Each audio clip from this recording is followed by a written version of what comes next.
seksual ini diidap oleh orang yang nggak pernah berhubungan juga mengalami infeksi menular seksual ini. Ya, nah pada kegiatan sosialisasi ini dilakukan bertujuan supaya kalian tahu, oh ternyata inilah penyakit-penyakit IMS yang sering terjadi di lingkungan masyarakat. Ya, oke, kita lihat ya, kita ke bawahin lagi.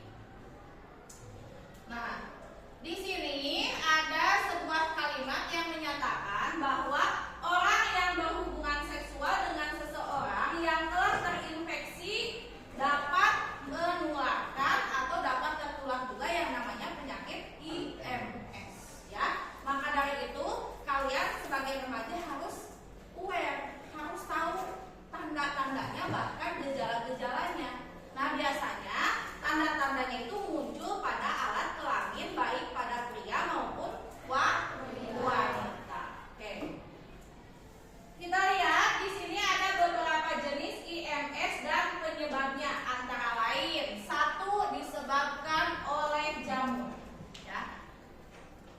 Biasanya disebut dengan kandidiasis. Ini biasanya gejalanya gatal-gatal. Ada yang pernah gatal-gatal di alat kelaminnya? Ada nggak? Nah, ini biasanya disebabkan oleh jamur. Yang kedua, bakteri gonore. Ini biasanya penyakitnya kencing nanah, sifilis atau raja singa. Ya. Kemudian ada penyebabnya protozoa, Trichomonas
jeger ayam? Nah, jeger ayam yang merah itu ya, itu kenapa disebut dengan jeger ayam? Karena kutil tersebut mirip seperti jeger ayam kalau di alat kelamin perempuan. Ya, di laki-laki juga ada. Biasanya cirinya ada benjolan atau tonjolan, bentuknya beraturan atau tidak beraturan. Ya, kemudian bisa pada vagina luar atau vagina dalam. Kalau vagina luar kan bisa diraba ya, yang agak nggak bisa dideteksi itu di vagina bagian dalam. Kemudian atau pada penis. Kemudian ini penyakitnya tidak bisa sembuh. Ya, tapi si kutilnya ini bisa diangkat melalui tindakan medis, bisa disisir. Ya kan, melalui teknik medis, ada yang di laser, ada yang di yang mungkin dioperasi, tergantung besar kecilnya kutil yang ada di alat kelamin. Ya, kemudian ini disebabkan oleh virus, ya, namanya virus kondiloma acuminata. Ini adalah contoh-contoh. Ya, di sini ada gambarnya. Nah, ini kebetulan gambarnya di penis lainnya. Ini di batang penis. Jadi ada kayak kutil, tahu kan kutil? Nah, itu biasanya kan kutil ada di badan, ini mah adanya di alat kelamin. Nah, ini adalah contoh-contoh penyakit infeksi menular seksual. Menurut kalian, kalau terkena penyakit ini serem nggak? Ya, ini gejala IMS. Perhatikan, tidak selalu menunjukkan tanda-tanda. Ya, baik pada laki-laki ataupun perempuan bisa saja terkena penyakit IMS ini. Ya, nah ini bisa gejalanya bisa muncul berbulan-bulan, berminggu-minggu, ya, bahkan tahunan. Makanya ketika kamu sudah bisa mendeteksi ya organ kelamin yang ada di dalam diri kamu, kalau sudah ada masalah, segera kamu konsultasi ke dokter. Jangan nggak mau, malu, dia nanti lama-lama bisa semakin berbahaya. Ya, kita lihat gejala IMS ini secara umum yaitu satu, keluar cairan tidak normal pada alat kelamin, baik laki-laki ataupun perempuan. Pada perempuan ini biasanya ada keputihan. Ya, keputihan ini adalah hal yang wajar kalau keputihannya tidak menimbulkan tanda-tanda membahayakan. Ya, kalau keputihannya warnanya sudah kuning, kehijauan sampai bau busuk, itu kalian harus segera ke dokter atau minimal puskesmas. Atau misalkan keputihannya itu setiap hari. Biasanya kalau perempuan dan laki-laki ya, dia suka keputihan ini menjelang menstruasi atau setelah menstruasi, betul nggak? Atau misalkan dia sedang stres, capek, itu suka keputihan. Nah, yang berbahaya itu kamu lihat keputihannya. Kalau warnanya masih bening ya, agak putih nggak apa-apa. Tapi kalau misalkan udah kuning, coklat atau hijau, bahkan menimbulkan bau yang tidak sedap, itu segera kamu ke puskesmas minimal untuk diperiksa. Oke. Kemudian terdapat luka pada alat kelamin atau daerah anus. Nah, hati-hati. Aku teh nggak jatuh, tiba-tiba ada luka. Ya, itu segera kamu periksakan. Jangan dibiarkan, apalagi beli obat dari obat-obat warung, nggak boleh. Ya. Kemudian ada rasa nyeri pada perut bagian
disebabkan oleh bakteri atau parasit.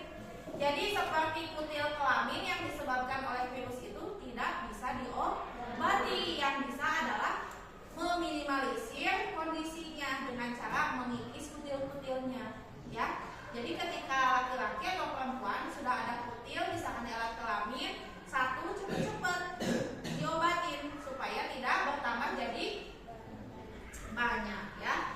Kemudian Bu, gimana cara pencegahan IMS? Pencegahan IMS bisa dilakukan dengan 3 cara. Yang pertama, tidak melakukan hubungan seksual ataupun melakukan perilaku seksual beresiko. Ya, bagi remaja jangan sekali-kali kamu melakukan hubungan seksual sebelum adanya ikatan pernikahan. Kadang yang udah nikah juga ada resikonya karena kita tidak tahu riwayat pasangan kita sebelumnya, betul nggak? Sekarang misal contoh nikah dengan kita nggak tahu masa lalu dia gimana, ya. Apakah dia membawa resiko penyakit, ya? Jadi yang nikah aja rentan terkena, apalagi yang belum nikah melakukan hubungan seksual secara bebas, itu sangat beresiko terkena IMS. Kemudian jangan melakukan atau saling menggesekkan alat kelamin. Bisi ini mah di kalangan remaja ada yang pacaran nggak akan hamil, aku mah hanya ngegesek-gesekin alat kelamin. Nah, penyakit IMS ini bisa menular ketika adanya gesekan antar kelamin. Ya, hati-hati. Dan jangan melakukan oral seks, ya, bagi yang sudah menikah. Maaf ya, sedikit vulgar. Oral seks itu menggunakan mulut, ya, kayak gitu. Kemudian pencegahan kedua, be faithful atau saling setia nih. Saling setia pada pasangan. Ini hanya bagi yang sudah menikah. Ari aku bobogohan kene mah enggak usah kayak gitu, kan pacaran kan. Kalian pacaran jangan coba-coba sampai melakukan hubungan seksual. Yang sudah melakukan bertobatlah, segera cek bisi kena penyakit IMS ini, ya. Berhubungan seksual hanya dengan satu pasangan yang sah setelah menikah. Jadi kalau belum menikah atau masih belum ada ikatan pernikahan, jangan coba-coba kamu, ya, terbujuk rayu oleh rayuan setan untuk melakukan hubungan seksual tersebut. Itu sangat beresiko, ya. Kemudian bagi yang sudah menikah ini bisa dicegah dengan menggunakan kondom, ya, supaya tidak terjadi penularan. Oke, ini catatan bagi remaja, ya. Nah, hal terpenting adalah kita harus mengendalikan dorongan seksual, ya. Ibu tahu di kalangan remaja ini lagi masa pubertas. Kadang ada orang yang baru jatuh cinta rasanya berbunga-bunga, ya, ngeplay, ya, kayak gitu. Nah, ketika ada dorongan seksual, kalian harus mampu mengendalikannya, ya. Jangan sampai terjerumus oleh dorongan seksual tersebut. Kemudian, jika sudah pernah melakukan perilaku seksual beresiko, sebaiknya memeriksakan diri ke layanan kesehatan. Ibu nggak akan nanya satu-satu.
Bukan karena kamu.